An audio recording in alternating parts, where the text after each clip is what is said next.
투자 사기 혐의로 수사를 받는 김태동 전 웰리치 인베스트먼트 회장이 문재인의 대선 자금을 조달했다는 의혹이 제기됐습니다. 김태동 회장은 투자를 받아내기 위해 박범계와의 친분을 과시한 것으로도 알려졌습니다. 김학의 전 법무부 차관의 출국 정보 유출 의혹에 대한 수사가 이뤄질 당시 불법 출금 정황이 드러났지만 이성윤 당시 대검 반부패 강력부장이 수사 중단 압력을 넣은 것으로 확인됐습니다. 경찰의 잇단 부실 수사 논란에 검경 수사권 조정과 관련한 회의적인 목소리가 나오고 있습니다. 올해부터 1차 수사 종결권을 갖게 된 경찰이 그에 걸맞는 역량과 자격을 갖췄느냐는 의구심이 커지고 있습니다. 정은경 질병관리청장은 올해 11월까지 집단 면역 형성을 목표로 하겠다고 했지만 의사협회는 다음 달 백신 접종이 시작되더라도 올해 집단 면역은 어려울 것으로 내다봤습니다. 서울 마포구가 김어준 7인 모임에 대한 과태료 판단을 보류하겠다고 밝혔습니다. 사진으로는 판단을 못한다는 이유에서인데 마포구 직원 눈에는 사진상에 모여있는 사람 인원수가 잘 보이지 않나 봅니다. 미국 재무부가 트럼프 행정부에서 취한 대북 제재 조치는 243건으로 궁극적 목표는 비핵화였다고 밝혔습니다. 산술적으로 따지면 트럼프 대통령 임기 중 일주일에 한 건씩 북한의 돈벌이를 차단한 것인데 정말 대단한 성과가 아닐 수 없습니다. 이 밖에도 다양한 소식이 준비되어 있습니다. 세계 각국에서 애청해주고 계신 구독자 여러분, 그리고 오늘 저희 채널을 처음 방문하신 시청자 여러분과 함께 1월 27일 뉴스데일리 베스트 힘차게 출발합니다.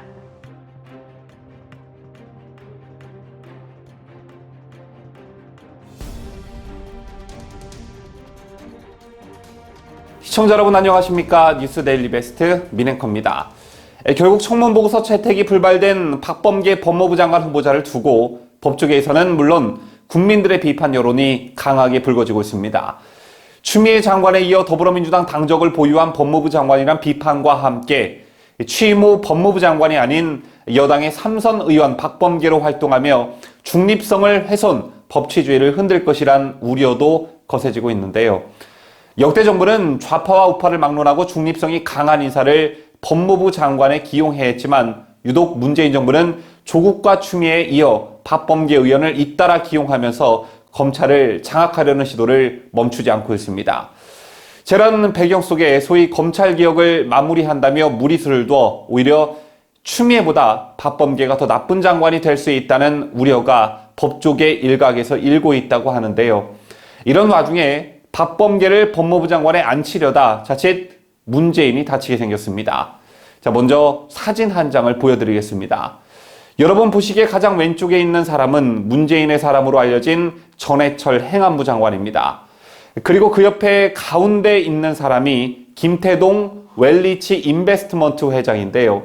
자, 그런데 전해철과 사진을 같이 찍은 김태동 회장이란 사람은 보시다시피 박범계와도 굉장히 친분이 있는 듯한 포즈로 사진을 찍었습니다. 자, 그렇다면 전해철, 박범계와 같이 찍은 사진 속에 등장하는 김태동 웰리치 인베스트 회장은 누구일까요? 우선 김 회장은 현재 사기 등의 혐의로 검찰에 기소 의견 송치된 인물입니다. 지난해 11월 경찰청은 김 회장을 사기 및 공동폭행, 협박, 위계에 의한 간음 등의 혐의로 검찰에 기소 의견 송치했는데요. 경찰에 따르면 김 회장은 전국적으로 비인가 회사를 설립하고 다단계 방식으로 비상장 주식 거래를 불법 중개했다는 의혹 등을 받고 있습니다. 현재까지 파악된 비상장 주식 투자액만 무려 2천억 원으로 경찰은 실제 투자 규모는 이보다 더 클 것으로 판단하고 있습니다. 자, 그런데 이 김태동이라는 사람의 이력 중 눈에 띄는 부분이 있습니다. 박범계 법무부 장관 후보자와 전해철 행정안전부 장관과의 인증샷으로 논란의 중심이 된 사진의 주인공 김태동 웰리치 인베스트먼트 회장이 문재인 대선 캠프의 특보였다는 사실이 확인됐습니다. 이제 좀 그림이 그려지실 텐데요. 김태동 회장은 지난 2012년 대선 때 문재인 캠프의 특보단으로 활동했습니다. 그로부터 4년 뒤 열린 2017년 대선에서도 김 회장은 문재인 캠프 조직 특보단 산하 못된 소나무라는 단체석 대표를 맡기도 했는데요. 문제는 김태동 회장이 단순 특보가 아니라 대선 자금 핵심 모집책이었다는 점입니다. 이 사실을 밝힌 김도읍 국민의힘 의원은 25일 국회에서 열린 박범계 법무부 장관 후보자 청문회에서 김태동 회장이 2012년 대선 당시 대통령 펀드 담쟁이 펀드를 만들었다고 말한 녹음 파일을 공개했습니다. 녹음 파일에서 한 제보자는 김태동 회장이 내가 담쟁이 펀드를 만들어 문재인 대통령의 선거 자금을 대했다고 말했다는 취지의 이야기를 했는데요. 문제는 2012년 대선 당시 담쟁이 펀드를 통해 약 500억 원을 모았습니다. 유권자들에게 펀드를 통해 돈을 빌린 뒤 선관위가 보전해준 선거 비용으로 원금과 이자를 갚는 형식의 펀드였는데요. 2017년 4월 대선 때도 문 후보 펀드에는 약 330억 원이 모였습니다. 이 자금은 대통령 당선해인 2017년 7월 펀드 신청자들에게 상환됐다고 하는데요. 정리하자면 김도읍 의원이 이번에 제기한 의혹의 핵심은 사기 혐의를 받는 김 전 회장이 담쟁이 펀드를 통해 문재인의 대선 자금을 지원했다는 것입니다. 다만 공개된 녹음 파일에는 김 전 회장이 2012년과 2017년 둘 중 언제 어느 정도 규모로 담쟁이 펀드에 돈을 출연했는지에 관한 내용은 없기 때문에 추가 규명이 반드시 필요할 것으로 보여집니다. 다음 소식입니다. 잊혀질만 하면 뉴스에 어김없이 등장하는 인물, 바로 이성윤 서울중앙지검장입니다. 문재인의 경희대 후배인 이성윤은 현 정부 출범 이후 이른바 검찰의 빅4중 3개 보직을 차례로 맡아왔는데요. 대검 반부패 강력부장, 법무부 검찰국장, 서울중앙지검장을 연이어 맡았습니다. 저처럼 요직을 두루 거치며 정권 관련 주요 수사 때마다 반드시 틀어막고 반드시 뭉갰다는 그런 의혹을 받고 있는데, 문정권 입장에서 보면 이성윤의 업적이라고 볼만한 사례는 한두 개가 아닙니다. 조선 최근 큰 논란이 불거지고 있는 김학의 전 차관의 불법 출국 금지와 관련해서 수사 중지 외압 의혹이 불거졌고요. 청와대 울산시장 선거 개입권과 관련해선 핵심 인물인 이진석 청와대 국정상황실장의 기소 결재를 거부해왔습니다. 저 역시 채널A 사건과 관련해 한동훈 검사장의 무혐의와 관련한 사안에 대해 결재를 거부했고, 옵티머스와 관련해선 수사 뭉개기 의혹이 제기되고 있습니다. 또한 나경원 전 의원과 관련해선 무리하게 밀어붙이려다 13건이나 무혐의 판정이 나기도 했고요. 다른 사건들은 지연시키거나 뭉개려고 가진 노력을 다하는 이성윤은 유독 윤석열 장모에 대한 사건만은 강하게 밀어붙였습니다. 또 최강욱 의원 사건의 경우도 역시 9개월이나 뭉개다가 뒤늦게 여론의 등에 떠밀려 수사에 착수했죠. 문정권 입장에서는 이성윤이 얼마나 이뻐 보일까요? 아마 하루에도 수십 번씩 잘했다며 머리를 쓰담쓰담 해주고 싶을 겁니다. 자, 그런데 정권의 총애를 받았던 이성윤이 점점 궁지에 몰리는 듯한 분위기가 역력합니다. 김학의 전 법무부 차관의 불법 출금 및 은폐 의혹과 관련해 어제 수원지검 형사사무부는 대검찰청 반부패 강력부를 압수수색했습니다.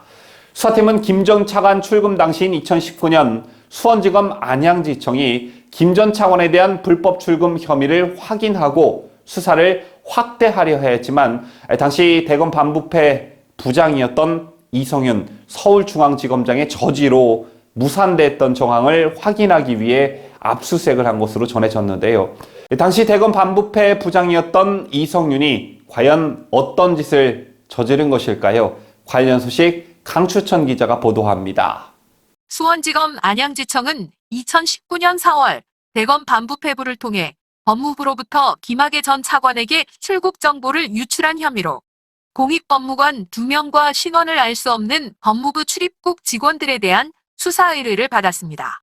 수사팀은 그해 4월에서 6월 출입국 공무원들의 휴대폰에 대한 포렌식 결과를 조사하던 중 출입국 공무원들의 김 전 차관 출국 정보 무단조회 사실과 대검 진상조사단 소속 이규원 검사가 출금 요청서와 승인 요청서에 가짜 사건 번호를 넣은 사실을 알게 됐습니다. 수사 의뢰와 함께 송부된 법무부 감찰 결과에는 출입국 공무원 3명이 김 전 차관 출국 정보를 177회 조회한 기록도 첨부돼 있었습니다. 수사 대상은 정보 유출이었지만 이와 달리 이규원 검사와 법무부 출입국 직원들이 불법을 저지른 증거가 나온 것입니다. 수사팀은 출입국 직원들을 소환 조사했고 이규원 검사에 대한 수사 계획도 작성했습니다. 관련자 7명의 통화 내역을 분석했고 총 18대의 휴대폰에 대한 포렌식 작업도 진행했습니다.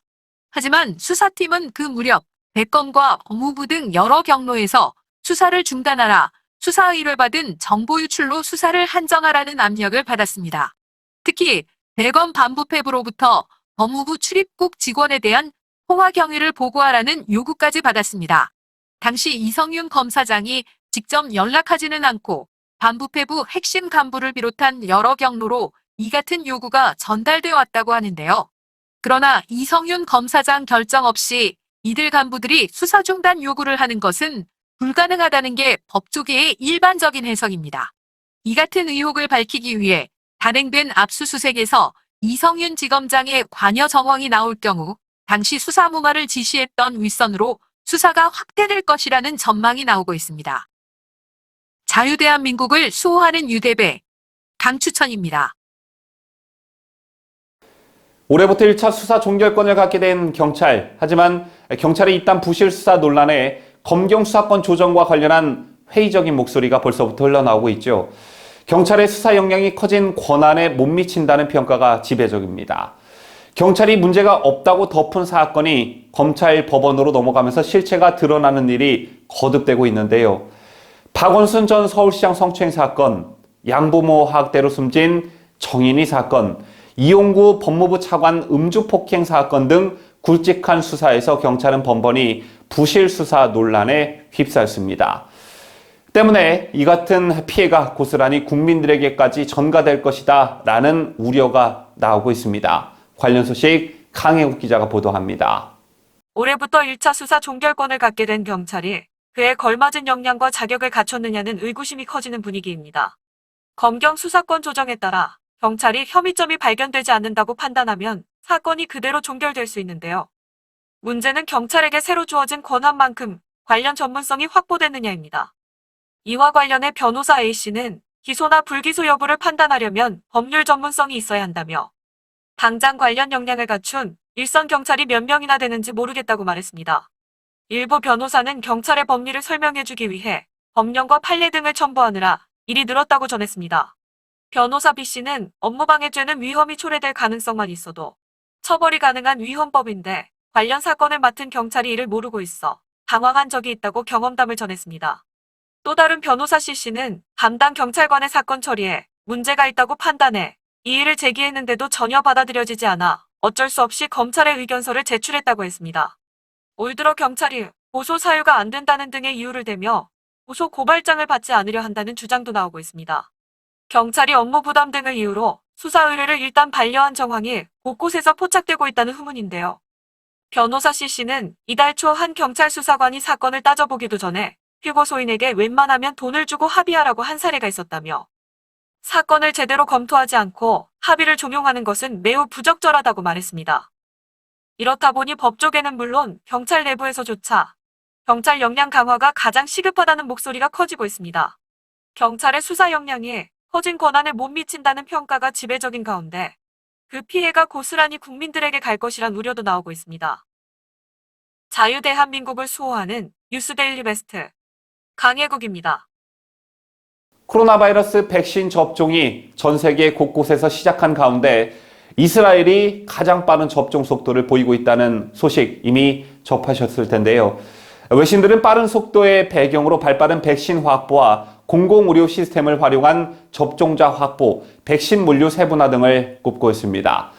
이스라엘은 빠른 백신 접종을 위한 캠페인도 벌이고 있는데 모든 국민이 법에 따라 공공의료 서비스 시스템에 등록해야 합니다. 이를 통해 문자 메시지로 접종이 필요한 이들에게 접종을 독려한다고 하는데요. 2회 접종을 마친 사람에게 백신을 맞았다는 증명인 녹색 여권을 발급하고 군 의료진을 투입해 백신 접종 속도를 높이고 있습니다.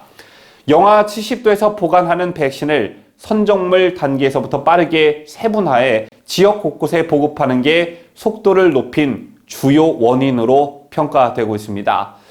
이처럼 백신 접종이 이루어지고 있는 이스라엘에서 세계 최초로 2차 접종자에 대한 분석이 나왔습니다. 2차 접종은 일주일이 지난 12만 8천 명의 감염 여부를 조사한 결과 코로나19에 감염된 사람이 단 20명뿐인 것으로 확인된 것인데요. 감염률로 따지면 0.015%입니다. 이에 따라 이스라엘 연구팀은 백신의 효능이 95%를 웃돈다고 분석했습니다. 이와 함께 이스라엘은 화이자 백신 2차 접종까지 의료진과 관련된 임상 정보도 발표했는데 의료진 10명 중 4명에게서 부작용이 확인됐으나 대부분 주사 부위가 붓는 등의 경미한 증상으로 확인됐습니다. 의료진 1735명 중 37%가 부작용을 보고했는데요. 이 중 51%가 주사 부위가 붓거나 경미한 통증을 호소했고 32%가 움직임이 불편한 정도의 국소 부위 통증, 11%가 부어오름, 5%가 피부가 빨갛게 변하는 발진 증세를 보였습니다.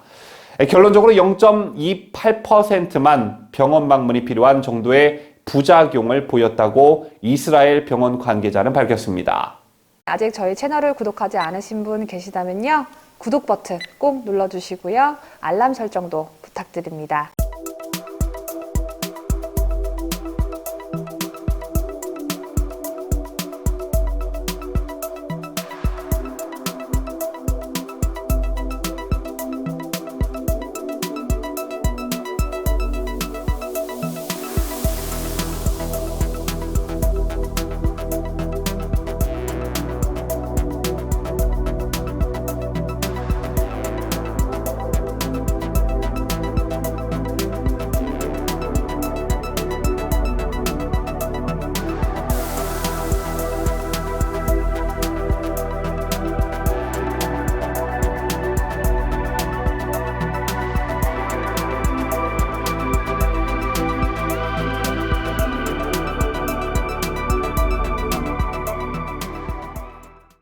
대한의사협회가 만약 코로나 백신 접종이 다음 달 시작되더라도 올해 안에는 집단 면역을 이루기 어려울 것으로 예측했습니다.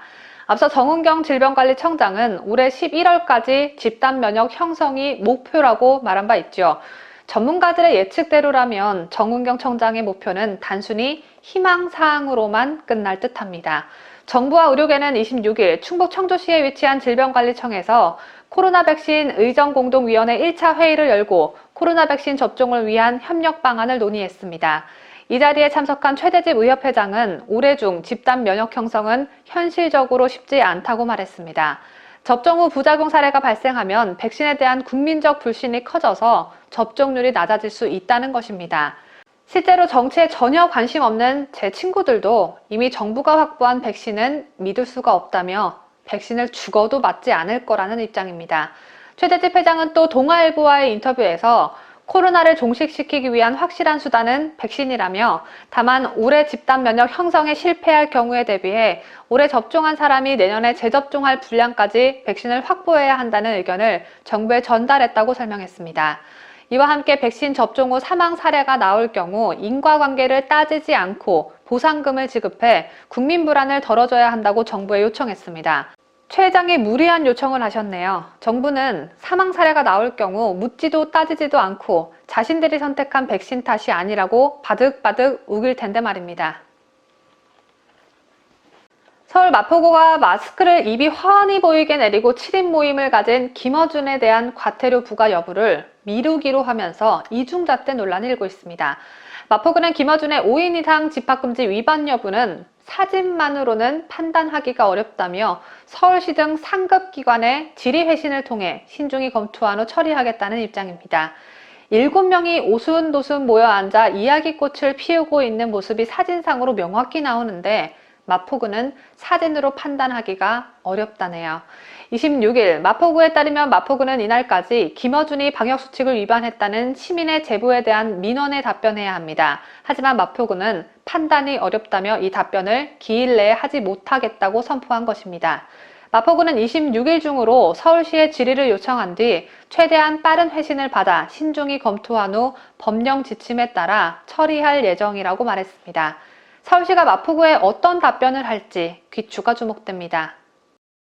이용구 법무부 차관의 택시기사 폭행 사건을 담당한 경찰이 폭행 장면이 담긴 블랙박스 영상을 보고도 못 본 것으로 하겠다고 해 거센 비판을 받는 가운데 더불어민주당 황운하가 담당 수사관에게 폭행 사건은 중요한 사건이 전혀 아니었을 것으로 본다고 말해 논란이 일고 있습니다. 황운하는 여러분 잘 아시다시피 경찰 출신입니다. 경찰 재직 시절 중엔 수사 실무를 실질적으로 조율하고 총괄하는 수사기획관을 지내기도 했는데, 그래서 누구보다 수사 업무의 이해도가 높을 텐데 여권에 불리한 이번 사건을 어거지로 축소하기 위해 이용구 법무부 차관을 감싸기 위해 사건의 현실을 왜곡한 것입니다.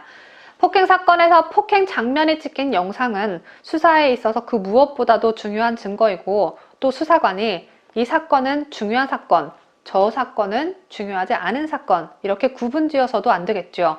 대한민국 경찰 여러분은 여권을 감싸기 위해 경찰의 본분까지 흐트려 놓는 황운하를 대단히 부끄러워 하셔야겠습니다. 황운하가 정확히 어떤 발언을 했는지 강혜국 기자가 전합니다. 황운하는 26일 MBC 라디오 김종배의 시선 집중에서 담당 경찰이 볼 때는 많고 많은 평범한 사건이기에 굳이 동영상을 볼 필요가 없다고 판단할 수 있다면서, 당시 담당 수사관 입장에서 볼 때 이 사건은 중요한 사건이 전혀 아니었을 것으로 본다고 경찰의 봐주기 수사 의혹을 적극 부인했습니다. 황운하는 또 담당 수사관이 택시기사를 향해 영상은 못 본 것으로 하겠다고 말했다는 부분과 관련해서도 전후 맥락을 봐야 한다면서, 당시 수사관 입장을 들어가서 판단하면 굳이 동영상을 볼 필요가 없다고 판단했을 수도 있다는 것이라고도 말했습니다. 여기에 한술 더 떠 이용구 법무부 차관이 사건 당시 법무부 법무실장을 지낸 변호사였다는 사실과 관련해서도 담당 수사관에게 그까짓 것이 뭐 대수롭냐며 봐주기 수사 의혹이 별일 아니라는 식으로 일관했습니다. 또 사건의 쟁점인 주행 모드와 관련해서는 이 논란이 되는 것이 운행 중이었냐 아니었냐는 거잖아요. 근데 그때 상태에 주행 모드 D로 있었다는 사실이 확인이 됐다는 거 아닙니까?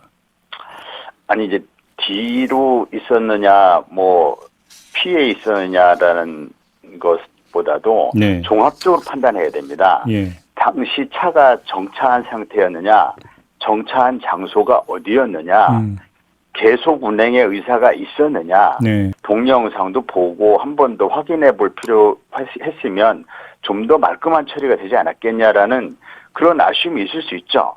그러나 그때 당시에 수사관의 입장을 돌아가서 판단해 본다면 굳이 동영상을 볼 필요가 없다라고 판단했을 수도 있다는 것이죠. 의원님, 의원님이 지금 물론 추정입니다만, 의원님의 네. 그런 추정이 지금 얼마만큼 지금 우리 방송을 듣고 계시는 분들에게 설득이 될지는 솔직히 좀 의문인 게요.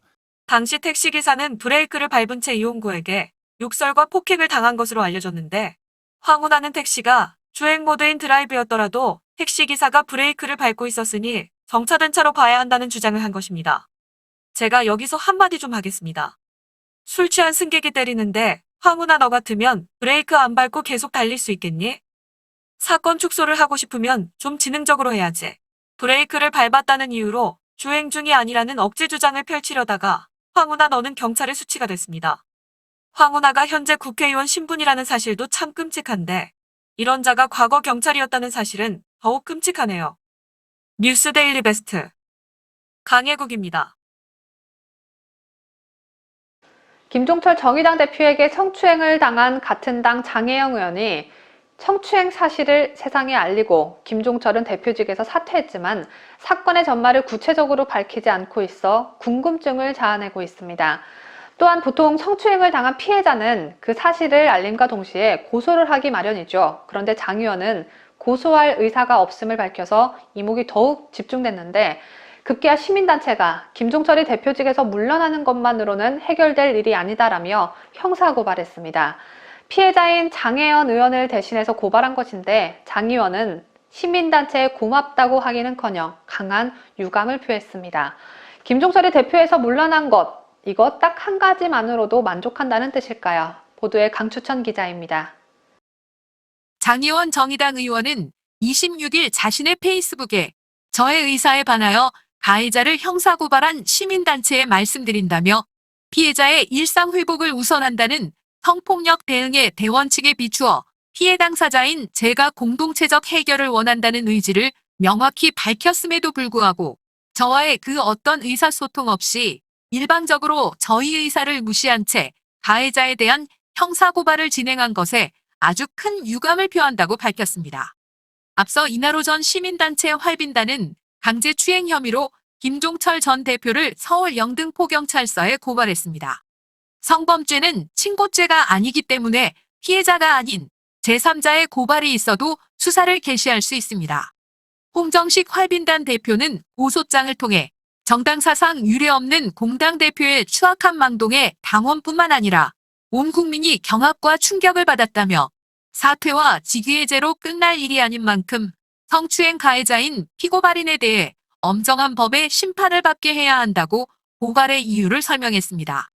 이에 대해 장혜원 의원은 피해 당사자로서 스스로가 원하는 방식으로 일상을 회복하고자 발버둥치고 있는 저희 의사와 무관하게 저를 끝없이 피해 사건으로 올가넣는 것은 매우 부당하다고 호소했습니다.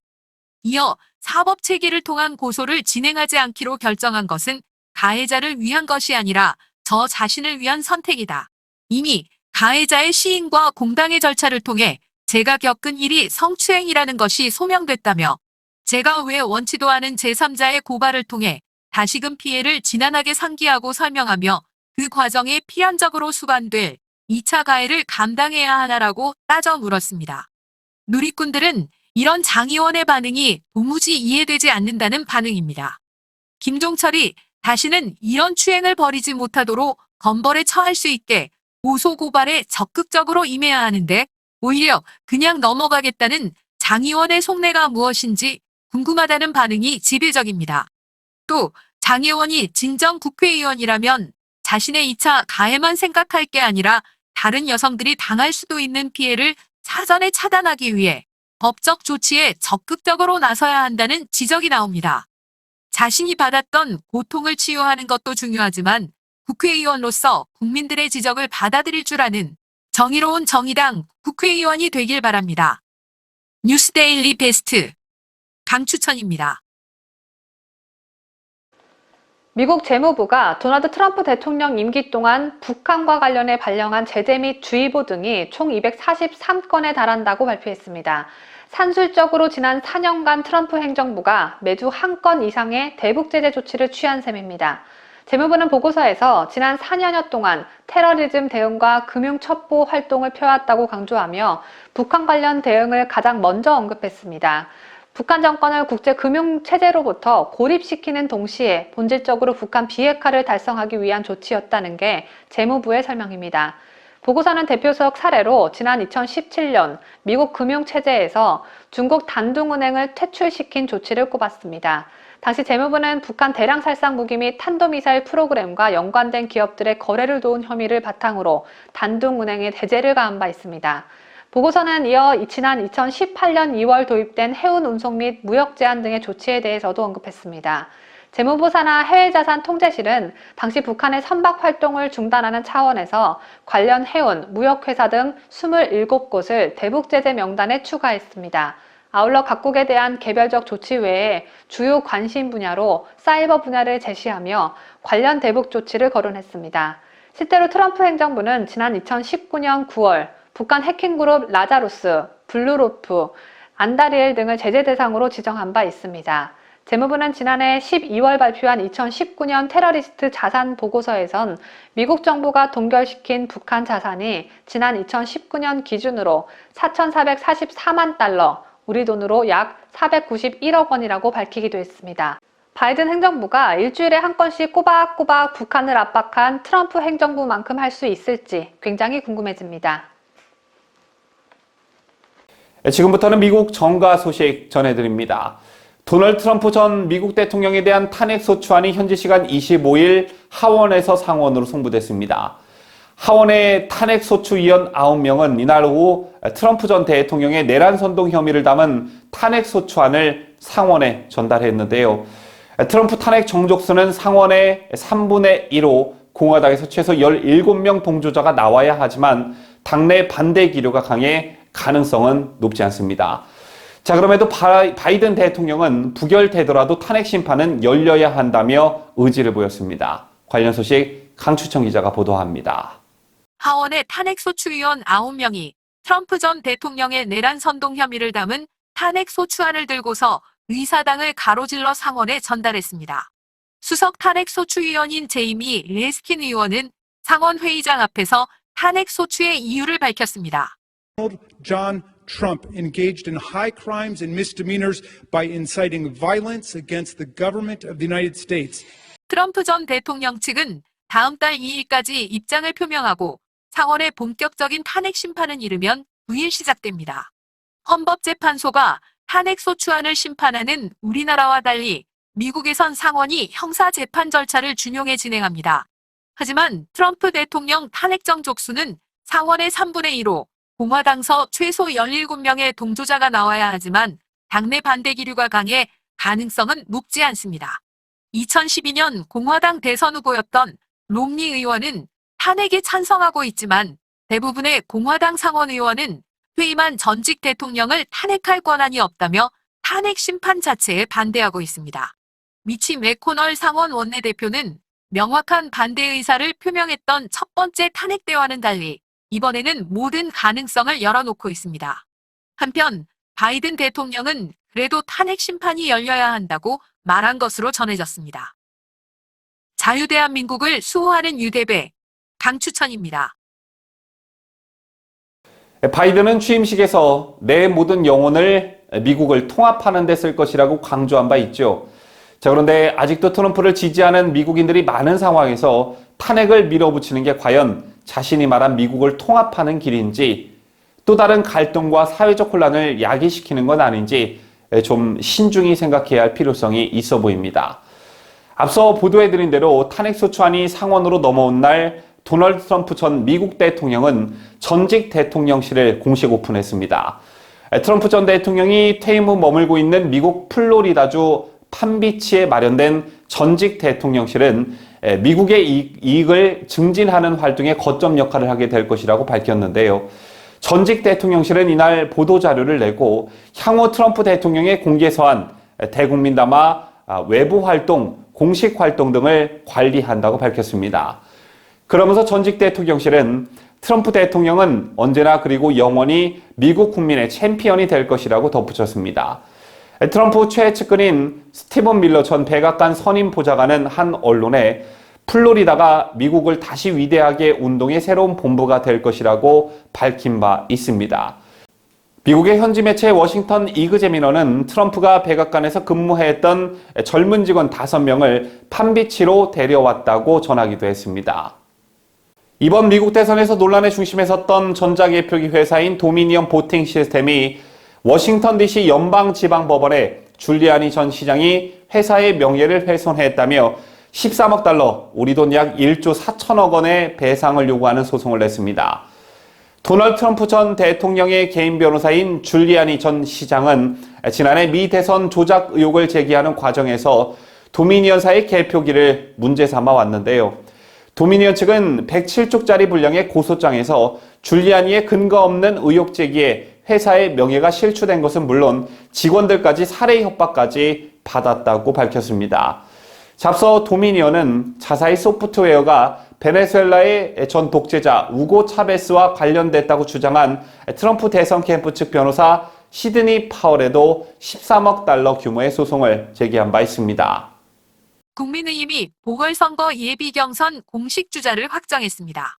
당 공천관리위원회는 경선 신청자의 40%를 컷오프하고 서울 8명, 부산 6명을 선정했는데요. 서울에서는 오세훈 전 서울시장, 나경원, 김선동, 오신환 전 의원, 조은혜 서초구청장 등 8명이 컷오프를 통과했고, 부산에서는 박형준, 이현주, 이진복 전 의원 등 6명이 예비경선에 올랐습니다. 국민의힘 정진석 공관위원장은 이날 정책 비전과 얼마나 미래지향적인지를 받고 이길 수 있는 후보로 압축했다고 말했습니다. 또한 경선 여론조사는 지지정당을 묻지 않는 100% 시민 여론조사 방식으로 진행할 것이라고 밝혔습니다. 국민의힘은 28일에서 29일까지 예비후보들의 비전 발표 뒤 다음 달 3, 4일 여론조사를 거쳐 5일 본경선 최종 4명을 확정하게 됩니다. 이런 가운데 국민의당 안철수 대표는 이날 서울선거관리위원회에 후보 등록을 마치며 다시금 국민의힘 입당 의사가 없음을 강조했습니다. 그러면서도 저는 제안을 드렸고 답을 기다리고 있다. 가능한 한 빠른 시간 내에 시작하는 게 좋다는 생각이라며 국민의힘의 단일화 실무 협상을 압박했습니다. 국민의힘 경선에 활약이 돌며 야권 장외 주자로 굳어지는 모양새가 되자 안 대표의 마음이 급해졌다는 분석도 나오고 있습니다. 자유대한민국을 수호하는 유대배 강추천입니다. 조은희 서초구청장이 국민의힘 서울시장 후보 경선 경쟁자인 나경원 전 의원에게 여성 후보 가산점을 받지 말고 실력으로 정면 돌파하자고 제안했습니다. 조은희 구청장은 26일 페이스북을 통해 저는 더불어민주당 시장의 성추문 비위로 발생한 선거에서 여성 가산점을 두고 차별과 혜택에 대한 논란이 지속하는 것에 반대한다고 밝혔습니다. 국민의힘 공천관리위원회는 여성 후보에게 예비 경선에서 20%, 본 경선에서 10%의 가산점을 주기로 했습니다. 이날 발표된 8명의 예비 경선 진출자 중 여성은 조은희 구청장과 나 전 의원뿐입니다. 조은희 구청장은 이와 관련해 여성 가산점제는 유리 천장을 깨고 남성 중심에 기울어진 운동장을 바로잡기 위한 것이지만 경선에서 이를 적용하는 것에 형평성 논란이 이어지고 있다며 서울 시민들이 선거에서 여성 2표, 남성 1표를 주는 것도 아니고 우리 당 후보가 결정된 후 야권 단일화 논의 과정에서도 이는 논란의 중심에 설 것으로 보인다고 강조했습니다. 이어 저와 나경원 후보가 가산점을 거부하고 당당하게 비전과 실력으로 경쟁해 선택받는다면 이것이 당의 단합과 야권 승리를 위한 바른 길이라고 생각한다고 덧붙였습니다. 검찰이 정치 편향 교육으로 논란이 된 서울 관악구 인원고와 서울시 교육청에 대한 고발 사건에 각하또는 무혐의 처분을 내렸습니다. 26일 서울시 교육청에 따르면 검찰은 인원고 교사를 징계하지 않았다는 이유로 직무유기 혐의로 고발된 조희연 서울시 교육감에 각하 처분을 내렸는데요. 반일 문구를 작성하고 재창하게 했다는 이유로 직권 남용 권리 행사 방해, 아동학대, 강요 혐의로 고발된 인원고 교원들에 대해서는 증거 불충분으로 혐의 없음 처분을 내렸습니다.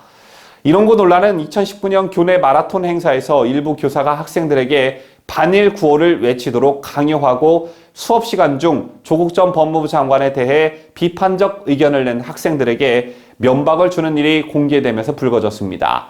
이에 서울시 교육청은 특별 장학에 착수해 일부 교사의 발언이 부적절했지만 징계할 정도는 아니다라고 결론을 내렸습니다.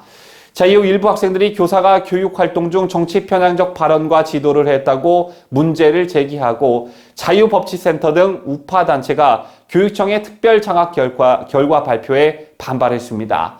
이들은 인원고와 서울교육청을 상대로 교육의 중립 의무를 위반했다며 직권남용 및 강요 혐의로 같은 해 11월 검찰에 고발한 바 있습니다.